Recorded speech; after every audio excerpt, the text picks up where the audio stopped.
Middle East Report with James Dorsey on Sabahul Muslim.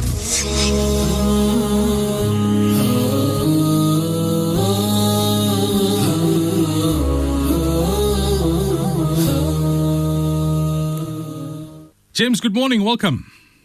Good morning. Pleasure to be with you.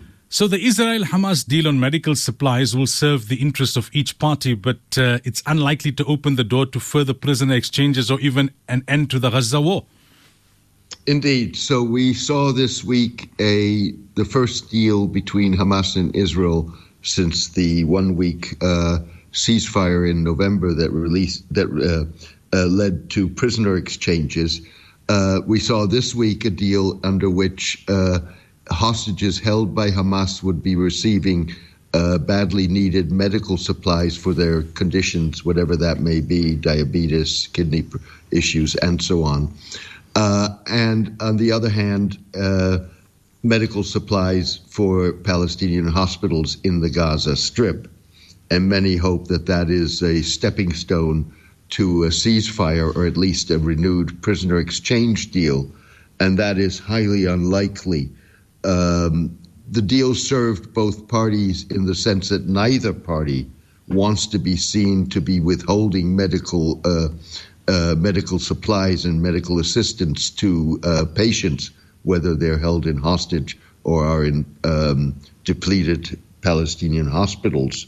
But on the other hand, Hamas has not backed down on its demand that it will only discuss a second round of prisoner exchanges if and when Israel agrees and has implemented a permanent ceasefire. Now, Houthi attacks on international shipping trapped the United States in a catch-22. Indeed, the United States is damned if it is, and if it does, and damned if it doesn't. The Houthis have clearly identified a weak spot by attacking shipping in the Red Sea.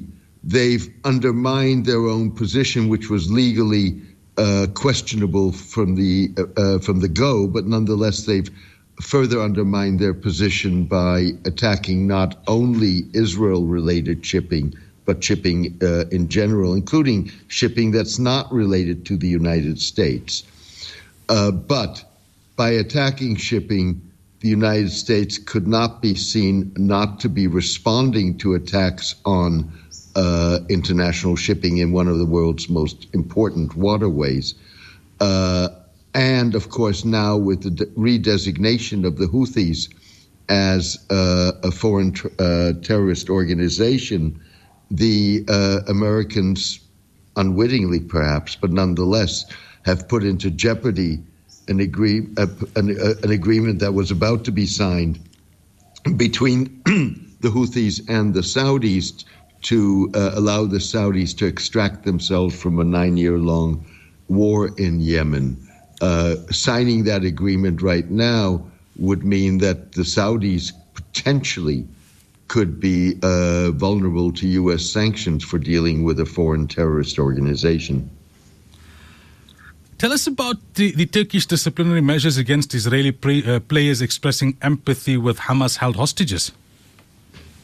You have 3 Israeli players in top Turkish clubs.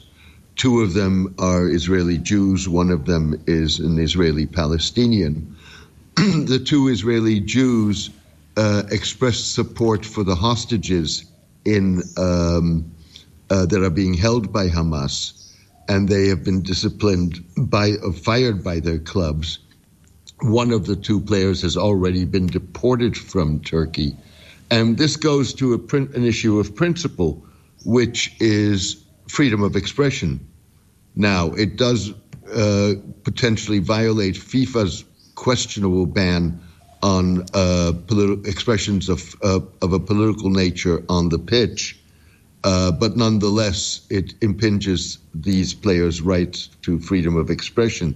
And that links into a much broader discussion, which is where the Israelis, through very successful campaigns, particularly in the United States, but also in Europe, have tried to squash any criticism or discussion of Israeli policies, even prior to October 7, by identifying criticism of Israel, anti-Zionism, as anti-Semitic, which again is an impingement on freedom of expression. And so what we're seeing is that freedom of expression as such, irrespective of what one believes is the validity of various positions, freedom of expression is becoming a casualty of war. Then tit-for-tat Iranian-Pakistan missile and drone attacks on Baloch rebels' targets on both sides of the border add to the threat of expanding hostilities in the greater Middle East?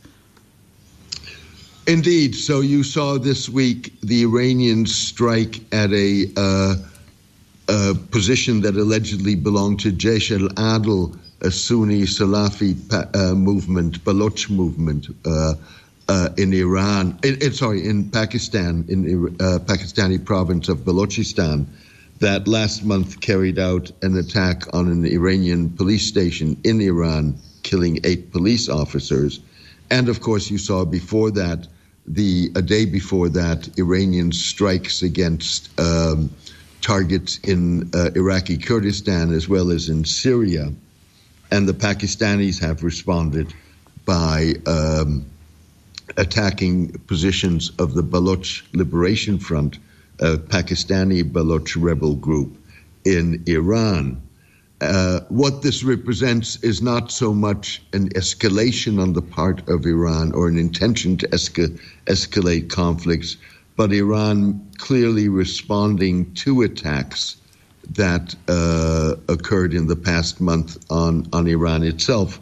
Keep in mind that you had 2 massive bombings in the city of Kerman in Iran that killed more than 80 people and was claimed by the Islamic State.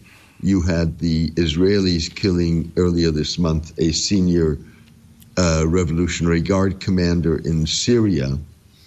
And the Iranians have long, although they've never provided any evidence, asserted that Israel uses northern Iraqi Kurdistan as a base for its intelligence operations directed against Iran. All right, James, as always, we thank you for your time. My pleasure. Thank you for having me.